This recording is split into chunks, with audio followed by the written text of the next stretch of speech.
There's been an insane video that Tesla has released of full self-driving with their vehicles, their robots, as they like to call it, being driven off the production line from the factory all to their place into their dock lines ready for production or ready for transportation to use. So I can imagine we're going to see some crazy developments from Tesla in this space because if you think about it, they're the only manufacturer at this moment that is using this type of AI or this type of full self-driving to make their production lines more efficient. Think about how many humans of beings. If you don't know what's going on right here, Tesla vehicles are being driven from straight from the production line, being straight from being made to where they're going to staging areas to be picked up by transportation. And then if you take it to the next level, transportation, think of it like a semi like this. What if that was an AI being driven from location to location, from delivering from their productions factories to their showrooms? You can think the different levels here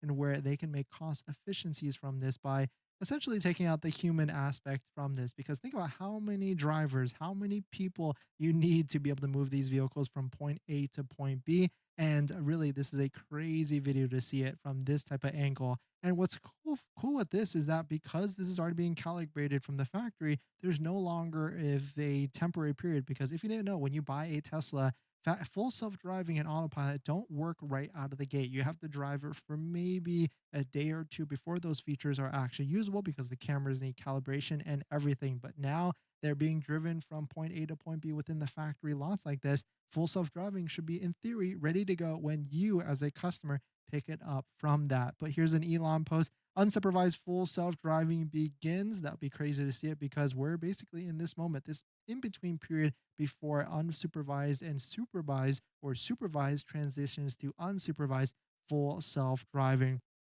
This makes you think now, like all these different lots with all these different gigafactories and Tesla factories, all these vehicles being parked like this. Who's actually doing the parking, and have they been doing this for a little while already? Of these cars being lined up or even adjusted by using the systems, the factory full self-driving and everything. But here's a post from Troy Tesla, like one of our favorite X posters. Driverless Teslas operating at Tesla factories is definitely a step in the right direction. It could be great to see more progress in these areas.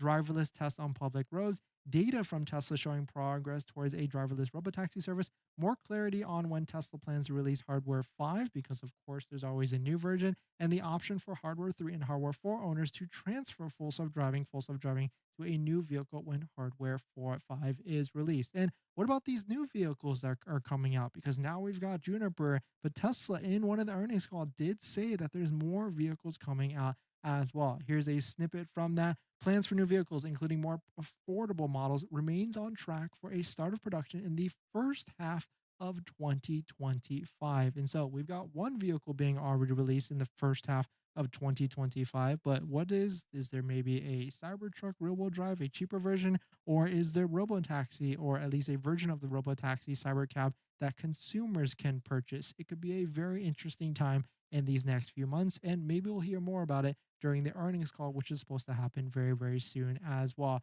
But let us know what your thoughts on it. Let us know what you're thinking of this crazy video. If you watch the whole full thing of this vehicle is being driven without a driver from point A to point B, and you can go crazy with all the different efficiencies, the cost efficiencies, which is good for us because if the price reduces on the production side, then hopefully Tesla can make it a better deal on the sales side to you and us as a consumer.